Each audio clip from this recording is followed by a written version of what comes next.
അധ്യായം 16. ഒരാഴ്ചയായി വരുണിനെ കണ്ടിട്ട്. സഞ്ജയ് തിരിച്ചു വന്ന ഉടനെ വരുണിന്റെ വീട്ടിൽ പോയി. വാതിൽ തുറന്നു കിടന്നു. വരുൺ എവിടെ? സഞ്ജയ് അകത്തേക്ക് ചെന്നു. മിയയുടെ മുഖം വല്ലാതിരിക്കുന്നു. എന്താ മിയ? അത് പിന്നെ ഡാ, എപ്പോ വന്നു നീ? പടികളിറങ്ങി വരുൺ അവൻ അരികിലേക്ക് വന്നു. അവന്റെ മുഖം വല്ലാതെ ക്ഷീണിച്ച് വിടറിയിരിക്കുന്നു. നിന്റെ മുഖം എന്താ വല്ലാതെ? പനിയുണ്ടോ? സഞ്ജയ് അവന്റെ നെറ്റിയിൽ കൈവച്ചു. ഒന്നുമില്ലടാ, ഓർക്കം ശരിയായില്ല. പിന്നെ നിന്റെ വിശേഷം പറ. പ്രോഗ്രാമൊക്കെ എങ്ങനെ? നിന്റെ കാലിലെന്താ നീര്? വരുണിന്റെ കാലിലും കയ്യിലും മുഖത്തും നീര് കെട്ടിക്കിടക്കുന്നുണ്ടായിരുന്നു. സത്യം പറ, എന്താ മിയ? മിയ ഒരു പൊട്ടിക്കരച്ചിലോടെ സെറ്റിയിലിരുന്നു. മനുഷ്യനെ ടെൻഷൻ അടുപ്പിക്കാതെ കാര്യം പറയട നാറി. സഞ്ജയ് പൊട്ടിത്തെറിച്ചു. കിഡ്നി പോയിന്നാ തോന്നുന്നേ. വരുൺ ചിരിച്ചു. സഞ്ജയ് നടുക്കത്തോടെ അവനെ നോക്കി നിന്നു. ഒരു പനിയുണ്ടായിരുന്നു. വെറുതെ ഒരു ടെസ്റ്റ് ചെയ്തു നോക്കി. ഡോക്ടർ പറയുന്നത് കിഡ്നി മാറ്റി വെക്കണമെന്ന്. പക്ഷേ ഡോണർ വേണ്ടേ? ദുബായിൽ നിന്ന് പപ്പയും അമ്മയും അനിയനും ഒക്കെ വരാനിരിക്കുക. കിഡ്നി കിട്ടേണ്ട താമസം. അവൻ ചിരിച്ചു. സഞ്ജയുടെ കണ്ണ് നിറഞ്ഞു. അവൻ വരുണിനെ ഇറുകെ കെട്ടിപ്പിടിച്ചു. അവൻ പറയുന്നതൊക്കെ വെറുതെ ആയിരുന്നുവെങ്കിലെന്ന് ആശിച്ചു. ഈ കുറഞ്ഞ സമയത്തിനുള്ളിൽ എങ്ങനെയാ ഇങ്ങനെയൊക്കെ സംഭവിക്കുന്നത് എന്നോർത്ത് വേവലാതിപ്പെട്ടു. നമുക്കൊന്ന് പുറത്തു പോവാം, സഞ്ജയ് അവനോട് പറഞ്ഞു. ഞാൻ നീ വരെ നോക്കിയിരിക്കായിരുന്നു. ഹോ, ഈ ഒരാഴ്ച നിന്നെ എനിക്ക് ശരിക്കും മിസ് ചെയ്തിടാ. വീട്ടിൽ തന്നെ ഇരുന്ന് മടുത്തു. ഇവളാണെങ്കിൽ കരച്ചില്. മീയും റെഡിയാകും, വീട്ടിലാക്കി തരാം. ഗൗരി ഉണ്ടല്ലോ, ഞാനൊന്ന് ഇവൻ്റെ ഡോക്ടറെ കണ്ടിട്ട് വരാം. മിയ സമ്മതിച്ചു. ഗൗരിയുടെ അടുത്ത് മിയയെ ആക്കിയിട്ട് അവർ ഡോക്ടറുടെ വീട്ടിലേക്ക് പോയി. Doctor Aloshi Sebastian. ഗേറ്റിൽ നെയിം ബോർഡുണ്ട്. വിളിച്ചു പറഞ്ഞു വച്ചിരുന്നത് കൊണ്ട് കാത്തിരിക്കേണ്ടി വന്നില്ല. സഞ്ജയ്, ACP. യാ, വരുണിൻ്റെ മെഡിക്കൽ റിപ്പോർട്ട്സൊക്കെ എൻ്റെ കയ്യിലുണ്ട്. പക്ഷേ അത് നിങ്ങൾക്ക് മനസ്സിലാകണമെന്നില്ല. ഞാൻ അതുകൊണ്ട് ഡീറ്റെയിൽ ചെയ്യാം. No need. എനിക്ക് മനസ്സിലാവും. ഞാനൊരു ഡോക്ടറാണ്. അത് കഴിഞ്ഞാണ് സിവിൽ സർവീസ് പാസ്സായത്. സഞ്ജയ് പറഞ്ഞു. ഓ, ഇറ്റ്സ് ഗ്രേറ്റ്. അദ്ദേഹം റിപ്പോർട്ട്സ് എല്ലാം കൊടുത്തു. സഞ്ജയ് എല്ലാം വായിച്ചു നോക്കി. ക്രിയാറ്റിൻ ലെവൽ ഒക്കെ വളരെ കൂടുതൽ. ഡയാലിസിസ് സ്റ്റാർട്ട് ചെയ്തോ? ഇല്ല. സഞ്ജയ് വന്നിട്ട് മതിയെന്ന് വരുണിന് വാശി. എന്നെ ഫോൺ ചെയ്ത് പറഞ്ഞിട്ട് കേട്ടില്ല. നിങ്ങളുടെ സന്തോഷം കളയണ്ടെന്ന്. എന്താ ചെയ്യുക? സഞ്ജയ് തുളുമ്പിപ്പോയ കണ്ണുകൾ മറയ്ക്കാൻ ഗ്ലാസ് ധരിച്ചു. ഞാൻ നാളെ ഹോസ്പിറ്റലിൽ വരാം. എൻ്റെ ടെസ്റ്റുകൾ നോർമലാണെങ്കിൽ ഞാനിവന് മാച്ച് ആകുന്നെങ്കിൽ can you take it from me? Varun നടുക്കത്തോടെ സഞ്ജയെ നോക്കി. ഡോക്ടറും അമ്പരപ്പോടെ അത് കേട്ടിരുന്നു. ഇനി എൻ്റെ കിഡ്നി മാച്ച് ആകുന്നില്ലെങ്കിൽ ഞാൻ ഇവനെ അമേരിക്കയിൽ കൊണ്ടുപോകും. എൻ്റെ അമ്മ അവിടെ ഡോക്ടറാണ്. She has a hospital there. Doctor Aloshy അവൻ്റെ സ്നേഹാധിക്യത്തിന് മുൻപിൽ നിശബ്ദനായിപ്പോയി. പലതരം മനുഷ്യർ അദ്ദേഹത്തിൻ്റെ മുന്നിലൂടെ കടന്നുപോയിട്ടുണ്ട് ഇതിനകം. രോഗമാണെന്ന് അറിയുമ്പോൾ തന്നെ ഉപേക്ഷിച്ചു പോകുന്ന പങ്കാളികൾ, തിരിഞ്ഞു നോക്കാത്ത ബന്ധുക്കൾ, വേറെ നിവർത്തിയില്ലാത്തത് കൊണ്ട് മാത്രം കൂടെ നിൽക്കുന്നവർ. പക്ഷെ ഇത്തരമൊന്ന് ഹൃദയം അദ്ദേഹം ആദ്യം കാണുകയായിരുന്നു. ചില സമയങ്ങളിൽ ഡോക്ടർമാരും കരഞ്ഞു പോകും. അത് അത്തരമൊരു സമയമായിരുന്നു. ഡോക്ടർ മിഴികളൊപ്പി. വരുൺ, നിങ്ങൾ ഭാഗ്യവാനാണ്.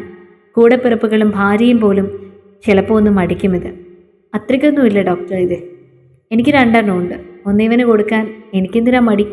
ഞാൻ ജീവിക്കുന്ന കാലം വരെ എനിക്കിവനെ കാണണം. ഡോക്ടർക്ക് ഞങ്ങളുടെ ബന്ധം ശരിക്കും അറിയാഞ്ഞിട്ടാ. 5 വയസ്സിലൊപ്പം കൂടിയ ചങ്ങായിയാണ്. അവനില്ലാതെ ഞാനെന്തിനാ ഭൂമിയിൽ? എനിക്ക് എന്തുണ്ടായിട്ടെന്താ? ആരുണ്ടായിട്ടെന്താ? ഇവന് പകരമാവില്ല ആരും. ഞാൻ വരാം നാളെ. അവൻ എഴുന്നേറ്റു. ഡോക്ടർക്ക് ഹസ്തദാനം നൽകി. ഡോക്ടർ ടെൻഷനാവണ്ട, ഇവൻ്റെ കാര്യം നമുക്ക് ശരിയാക്കാം നീ, ഇല്ലേടാ?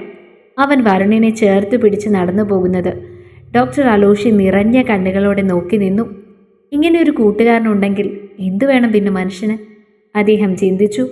തിരിച്ചുള്ള യാത്രയിൽ വരുൺ നിശബ്ദനായിരിക്കുന്നത് കണ്ട് അവൻ കാറ് നിർത്തി. എന്താടാ? വരുൺ ഒന്നും പറയാതെ അവൻ്റെ തോളിൽ മുഖം അമർത്തി.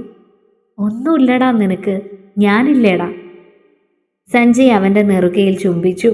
ഇന്നു മുതൽ നിങ്ങൾ എൻ്റെ വീട്ടിൽ താമസിച്ചാൽ മതി. കുറച്ച് നാളെ ലീവ് എടുക്കുക. ദുബായിൽ നിന്ന് അവരൊന്നും ഓടിപ്പിടിച്ചിങ്ങോട്ട് വരണ്ടാന്ന് പറ. എന്തെങ്കിലും ഒന്ന് കൺഫേം ആയിട്ട് വന്നാൽ മതി. അവർക്കെല്ലാം ജോലിയുള്ളതല്ലേ. ഓപ്പറേഷൻ ടൈമിൽ വന്നാൽ മതി. എനിക്ക് ഓപ്പറേഷനൊക്കെ പേടിയാണ്. വരുൺ പേടിയോടെ പറഞ്ഞു. എന്ത് കാര്യത്തിന് പേടി? എടാ, നിന്റെ ഓപ്പറേഷൻ നടക്കുമ്പോൾ എൻ്റെ ഓപ്പറേഷന് കൂടി ആ സമയം നടക്കുകയല്ലേ? നീ എന്നെ ഓർത്ത് പേടിക്ക്. നീ കാരണം ഞാനും വെറുതെ ഇരുന്ന എന്നെ കൂടി കീറൂലേ? ഓ ദൈവമേ, ഈ പണ്ടാരത്തിനെ കൊണ്ട് ഞാൻ തോറ്റു. വരുൺ ചിരിച്ചുപോയി. കടൽ പോലെ ഇളകി മറിഞ്ഞുകൊണ്ടിരുന്ന മനസ്സ് ശാന്തമായൊരു പൊയ്ക പോലെ. അവൻ സഞ്ജയ് ഡ്രൈവ് ചെയ്യുന്നത് നോക്കിയിരുന്നു. സഞ്ജു, നിനക്ക് എന്നോട് ഇത്രയും സ്നേഹമൊക്കെ ഉണ്ടായിരുന്നോടാ? തേങ്ങാക്കൊല. സ്നേഹം ഉണ്ടായിട്ടൊന്നുമല്ല. നീയെങ്ങാനും ചത്തുപോയ വെള്ളമടിക്കാൻ എനിക്ക് പിന്നെ കമ്പനി കയറാം. നീ നന്നാവൂല അല്ലേടാ? വരുൺ അവൻ്റെ തലക്കിട്ട് കുട്ടി. Never ever. സഞ്ജയ് കൈകൾ വിടർത്തി. സത്യത്തിൽ നിന്റെ കിഡ്നിയാണ് അടിച്ചു പോകേണ്ടത്. അമ്മാതിരി കുടിയാ നീ കുടിച്ചിരിക്കുന്നേ. എന്നിട്ട് അത് കണ്ടിരുന്ന എൻ്റെ കിഡ്നി പോയി, വരുൺ പറഞ്ഞു. സഞ്ജയ് ഊറി ചിരിച്ചു. എടാ മോനെ വരുണേ, നിന്റെ കിഡ്നി പോയപ്പോൾ എൻ്റേതും പോകുമല്ലേ? അപ്പോൾ ഫലത്തിൽ എൻ്റെ കിഡ്നിയും പോയില്ലേടാ പൊട്ടാ. അയ്യോ ശരിയാണല്ലോ. വരുൺ തലയാട്ടി. സഞ്ജയ് അവൻ്റെ തോളിലൂടെ കൈയിട്ടവനെ തന്നിലേക്ക് ചേർത്ത് പിടിച്ചു. നിന്നെ ഞാൻ ഒന്നിനും കൊടുക്കൂല മോനെ. ഉവ്വ, ഒഴിയാ ബാധ. വരുൺ തല കുലുക്കി. എൻ്റെ ചക്കരയല്ലേടാ. വരുണിൻ്റെ കവിളിൽ സഞ്ജയ് അമർത്തി ചുംബിച്ചു. വരുൺ അത്ഭുതത്തോടെ അവനെ നോക്കിയിരുന്നു. എന്തുതരം മനുഷ്യനാണിത്? സ്നേഹമുണ്ടെന്നറിയാമായിരുന്നു, പക്ഷേ പ്രാണൻ കൊടുക്കുന്ന സ്നേഹമുണ്ടെന്ന് അറിയില്ലായിരുന്നു. തിരിച്ചായിരുന്നെങ്കിൽ താൻ ചെയ്യുമായിരുന്നോ? വരുൺ ആലോചിച്ച് നോക്കി. ചെയ്യും, 100 വട്ടം ചെയ്യും. അവൻ്റെ മനസ്സ് അവൻ ഉത്തരം കൊടുത്തു. രക്തത്തിൽ അലിഞ്ഞുപോയ ചില ബന്ധങ്ങളുണ്ട് മനുഷ്യന്. വേർപിരിയാനും വേർപെടുത്താനും വയ്യാത്തത്. അവരിൽ നിന്ന് ഇറങ്ങിപ്പോകുക അസാധ്യമാണ്. അവരെ മറക്കാനും അവരില്ലാതെ കഴിയാനുമാവില്ല തന്നെ. സഞ്ജയ് തനിക്ക് അങ്ങനെയാണ്. അവന് താനും അങ്ങനെ തന്നെ. ദൈവം കൂട്ടിച്ചേർത്തവർ. അവൻ മനസ്സുകൊണ്ട് ദൈവത്തിന് നന്ദി പറഞ്ഞു. ചോറിൽ വെറുതെ വിരലിട്ടിളക്കിക്കൊണ്ടിരിക്കുകയാണ് മിയ. ഗൗരി അല്പനേരം അത് നോക്കിയിരുന്നു. മിയയുടെ അവസ്ഥ അവൾക്ക് മനസ്സിലാകും. ആരായാലും തളർന്നു പോകും. പക്ഷേ ആ തളർച്ച ശാശ്വതമാവാൻ പാടില്ല. അവരെ ഉയർത്തെഴുന്നേൽപ്പിക്കുക തന്നെ വേണം. അതായിരിക്കണം ഒരു സഹജീവിയുടെ ഏറ്റവും വലിയ ധർമ്മവും. ഗൗരി പണ്ട് മുത്തശ്ശി പറഞ്ഞു തന്ന പാഠങ്ങൾ ഓർത്തു. അവൾ പുഞ്ചിരിയോട് മിയയെ തൊട്ടു. ചേച്ചിയോട് ഞാനൊരു കാര്യം ചോദിക്കട്ടെ? ചോദിച്ചുകൊള്ളൂ എന്ന അർത്ഥത്തിൽ മിയ തലയാട്ടി. സപ്പോസ് ചേച്ചിക്കാണ് ഈ രോഗം വന്നതെന്ന് കരുതുക. ഇങ്ങനെ വരുൺ ചേട്ടൻ വിഷമിച്ചിരിക്കുന്നു എന്നും കരുതുക. ചേച്ചിയുടെ ഫീലിങ്സ് എന്താകും? മിയ ഒന്നും മനസ്സിലാകാതെ അവളെ നോക്കി. ഇനി ഞാനാണ് ഈ അവസ്ഥയെങ്കിൽ സഞ്ജു ചേട്ടൻ അണ്ടിപോയ അണ്ണാനെ പോലെ ഇങ്ങനെ ഇരിക്കുന്ന കണ്ട എന്ത് വിചാരിക്കുമെന്നാ? എന്ത് വിചാരിക്കും? ഞാനൊരു ബാധ്യതയായെന്ന് വിചാരിക്കും. സഞ്ജു ചേട്ടൻ്റെ ജീവിതം കൂടി ഞാൻ കാരണം നശിച്ചു എന്ന് ചിന്തിക്കും. അതെന്നെ കൂടുതൽ തളർത്തും. രോഗം കൂടി ഞാൻ വടിയാകും. അയ്യോ എൻ്റെ കർത്താവേ, ഞാൻ അങ്ങനെ ചിന്തിച്ചു കൂടിയില്ല. ഞാനെൻ്റെ സങ്കടം കൊണ്ട് എന്തിനാ സങ്കടം? എൻ്റെ പൊന്നു ചേച്ചി, ക്യാൻസർ വന്നവർ പോലും നല്ല ജോളിയായിട്ട് നടക്കുന്നു. കൂട്ടത്തിലുള്ളവർ തളർന്നു പോയാൽ അവരുടെ അവസ്ഥ എന്താ? വരുൺ ചേട്ടൻ വിചാരിക്കും ചേച്ചി കിട്ടേച്ച് പോണം, അതാണ് ഈ സങ്കടം എന്ന്. ഗൗരി അവസാനത്തെ ആണിയും അടിച്ചു കയറ്റിയിട്ട് എഴുന്നേറ്റ് കൈ കഴുകി. മിയ കുറച്ചു നേരം കൂടി അങ്ങനെ ഇരുന്നു. പിന്നെ എഴുന്നേറ്റു. ഗൗരി മൊബൈൽ നോക്കിക്കൊണ്ട് മൂളി. അങ്ങനെ വരുൺ വിചാരിക്കുമോ? എങ്ങനെ? ഞാൻ ഉപേക്ഷിച്ച് പോകുമെന്ന് എപ്പോഴേ വിചാരിച്ചു കാണും. എൻ്റെ കർത്താവേ, ഞാനിനി എന്ത് ചെയ്യും? അത് നല്ല ചോദ്യം. ഞാൻ പറഞ്ഞു തരാം. പ്രായത്തിൽ ഞാൻ ഇളയതാ, പക്ഷെ ചേച്ചി പോരാ, ഭയങ്കര വീക്കാ. എൻ്റെ ചേച്ചി, ഇതൊക്കെ ഇപ്പോൾ ഡോക്ടർമാർക്ക് പൂ പറിക്കുന്ന പോലെയല്ലേ? ആണല്ലേ? പിന്നല്ല. ചേച്ചി കരയാൻ തോന്നുമ്പോൾ ബാത്റൂമിൽ കയറിയിരുന്നാൽ കരഞ്ഞേക്കണം. അല്ലാതെ ചുമ്മാ ഒരുമാതിരി വരുൺ ചേട്ടൻ്റെ മുന്നിൽ അടിച്ചു പൊളിച്ച് പണ്ടത്തെ മിയ തന്നെ ആയിരിക്കണം. അല്ലെങ്കിൽ പുള്ളി തെറ്റിദ്ധരിക്കും. പക്ഷെ ആ മുഖം കാണുമ്പോൾ എനിക്ക് സങ്കടം വരും ഗൗരി. മുഖത്ത് നോക്കണ്ട, വേറെ ഭാഗങ്ങളൊക്കെ ഉണ്ടല്ലോ, അങ്ങോട്ട് നോക്ക്. മിയയുടെ മുഖം ചുവന്നു. ഈ കുട്ടി, ഞാൻ ഈ കൈ കാല് അതൊക്കെയാ ഉദ്ദേശിച്ചത്. ചേച്ചി എന്താ ഉദ്ദേശിച്ചത്? ഗൗരി കള്ളച്ചിരി ചിരിച്ചു. പൊടി. മിയ മുഖം പൊത്തി. ചേച്ചി, നിങ്ങളിവിടെ താമസിക്ക് കുറച്ച് നാൾ, എനിക്കും കൂട്ടാകും.